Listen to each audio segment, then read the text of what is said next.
اعوذ باللہ من الشیطان الرجیم بسم اللہ الرحمن الرحیم۔ میرا نام رکشندہ تبسم اور کلاس 6 جمع ششم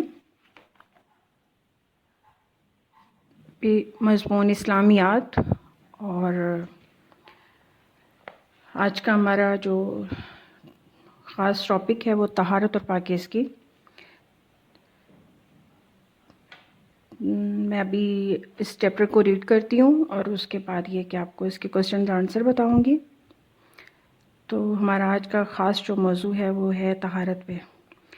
ویسے تو بیٹا طہارت کا سب کو پتہ ہے کہ طہارت کیا ہے، لیکن پھر بھی بہت سارے بچے، بہت سارے لوگ طہارت کو ایک ایسے ہی نارمل سا لے لیتے ہیں کہ بس، لیکن طہارت کی ہمارے مذہب میں، قرآن میں، سنت میں اس کی بڑی اہمیت ہے۔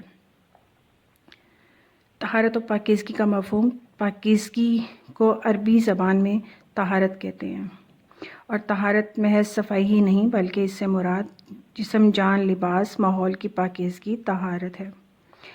طہارت مسلمانوں کی زندگی میں بے حد اہم ہے۔ عبادت کے لیے طہارت بہت ضروری ہے، اور اسی طرح اسلام میں زندگی گزارنے کے رہنما اصول بتائے گئے ہیں۔ ان اصولوں میں طہارت اور پاکیزگی کو بہت اہم درجہ ہے، جیسے کہ ارشاد باری ہے جس کا ترجمہ ہے: آپ صلی اللہ علیہ وآلہ وسلم اپنے کپڑوں کو پاک صاف رکھو۔ دوسری جگہ پہ اللہ تعالیٰ نے طہارت و پاکیزگی کا اہتمام کرنے والوں کے بارے میں فرمایا ہے: ان اللہ یحب التوابین یحب المتطہرین۔ کچھ شک نہیں کہ خدا توبہ کرنے والوں اور پاک صاف رہنے والوں کو دوست رکھتا ہے۔ نبی کریم صلی اللہ علیہ وسلم نے طہارت کا بہت اہتمام فرماتے تھے۔ آپ صلی اللہ علیہ وسلم اپنی امت کو بھی طہارت کا اہتمام کرنے کی تاکید کرتے تھے، یہاں تک کہ رسول صلی اللہ علیہ وسلم طہارت کو ایمان کا حصہ قرار دیا تھا۔ اسی طرح ایک اور جگہ پہ آیت ہے، اس کا ترجمہ بھی کچھ اسی طرح ہے کہ گویا اسلام کی بنیاد ہی پاکیزگی اور طہارت پر ہے۔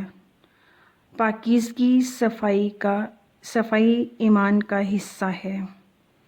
ابھی ہم طہارت کی اہمیت اور پاکیزگی کی طرف آتے ہیں۔ انسان فطری طور پر صفائی کو پسند کرنے والا ہے، گندگی سے نفرت کرنے والا ہے۔ رسول صلی اللہ علیہ وسلم ظاہری اور باطنی دونوں طرح کی پاکیزگی کا بہترین نمونہ تھے۔ آپ صلی اللہ علیہ وسلم کا لباس اگرچہ عام اور سادہ ہوتا تھا مگر پاک صاف ہوتا تھا۔ آپ صلی اللہ علیہ وسلم کھانے سے پہلے، کھانے کے بعد ہاتھ دھوتے، کلی کرتے تھے۔ جب غسل فرماتے تھے تو سر اور داڑھی کے بالوں کو کنگھی کر کے ان کو اچھی طرح سنوارتے تھے۔ سر پر تیل اور خوشبو بھی لگاتے تھے۔ اگر کسی شخص کے سر اور داڑھی کے بال بکھرے ہوئے ہوتے دیکھتے تو اسے فوراً درست کرنے کا حکم دیتے تھے۔ ناخن کو تراش کر رکھتے تھے۔ مسواک کا اہتمام کرتے تھے۔ ہر نماز کے موقع پر تازہ وضو فرماتے تھے۔ وضو کے وقت مسواک ضرور کرتے تھے۔ آپ صلی اللہ علیہ وسلم نے اپنے صحابہ کرام کو بھی صاف ستھرا رہنے کی تعلیم فرمائی، لوگوں کو تاکید کی کہ وہ کچا پیاز، لہسن کھا کر مسجد میں نہ آئیں، کیونکہ ان کے مسجد منہ سے بدبو آ رہی ہوتی ہے جس سے لوگوں کو کراہت محسوس ہوتی ہے، اور لوگ اکثر پانی کی وجہ سے کئی کئی دن تک غسل نہ کرتے تھے۔ آپ صلی اللہ علیہ وسلم نے ان کو ہدایت فرمائی کہ کم از کم جمعے کے روز غسل کر لیا کریں، اور تاکہ دوسرے لوگوں کو ان کے پسینے کی بدبو سے پریشانی نہ اٹھانی پڑے۔ اسی طرح اسلام میں طہارت اور پاکیزگی کی بہت بڑی اہمیت ہے۔ جو شخص اپنے بدن اور لباس کو پاک صاف رکھتا ہے اس کے طہارت اور عقائد بھی صاف ہوتے ہیں، اور اس سے اعمال کی طہارت بھی کہتے ہیں۔ طہارت سے انسان پاک صاف، خوش و خرم رہتا ہے، اس کی سوچ پاکیزہ، نیک عمل ہوتی ہے، اور اس کی عبادت مقبول اور دعائیں بھی پوری ہوتی ہیں۔ اور اس میں کوئی شخص نہیں کہ طہارت کیا ہے، قربت الہی کی کنجی ہے۔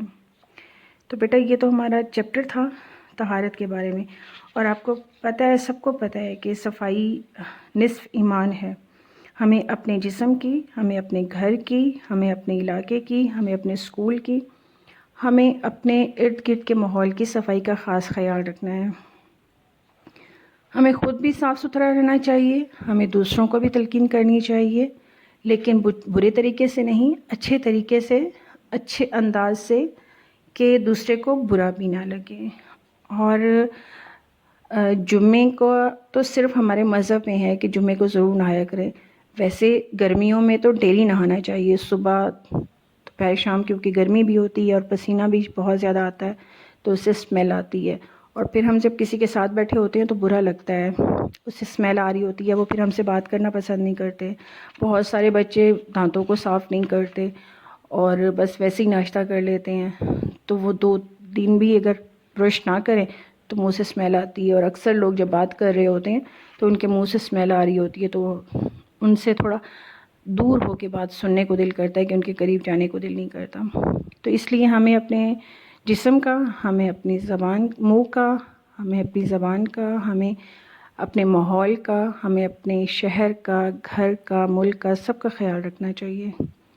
ٹھیک ہے، چلیں اب ہم مشقی سوالات کی طرف آتے ہیں کہ اس میں پہلا سوال ہے کہ طہارت سے کیا مراد ہے، اور دوسرا سوال ہے کہ صفائی پاکیزگی کی اہمیت قرآن و حدیث کی روشنی میں کیا ہے، تیسرا ہے کہ پاک صاف رہنے سے ہمارے کردار میں کیا تبدیلیاں آتی ہیں۔